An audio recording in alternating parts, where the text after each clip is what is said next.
In today's video, I'm going to teach you how to add a text rectangular shape in Balsamiq. We'll go through each step together, and by the end of this video, you'll be able to do this quite easily. It's really simple, so let's jump right in. The first thing you'll want to do is open your preferred web browser. This can be any of the popular ones like Chrome, Firefox, Safari, or Edge. Once you have your browser open, head over to the search bar at the top of the screen. Here, type in the word Balsamiq and hit enter. You're going to see a list of search results pop up, and what you'll need to do next is to identify the correct link. Look for the one labeled with the address balsamiq.com or appears first on the list. This will take you directly to Balsamiq's official website.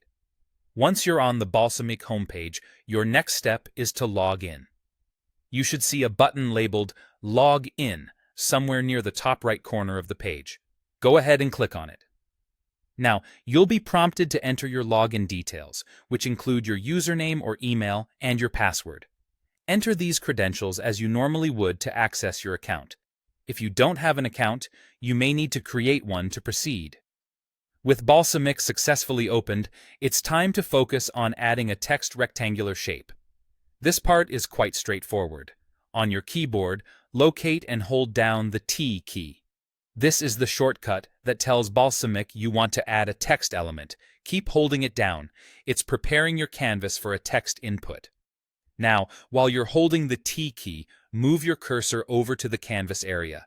This is the main area where your mockups are created. Click on the canvas and start dragging your mouse to the side.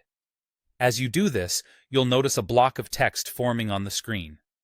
What you're really doing here is drawing a text box, which is going to be your container for any text content you want to add. And that's it. You've successfully added a text rectangular shape to your Balsamiq project. From here, you can adjust the size or position of the text box and customize the font, color, and other elements to fit the needs of your design. Hopefully, you found this guide helpful and easy to follow. If you have more questions on using Balsamiq, feel free to explore additional resources or tutorials on their website. Thank you for joining me today. And if you enjoyed this video or found it useful, don't forget to like and subscribe for more tips and tutorials. Have a great day, and happy designing!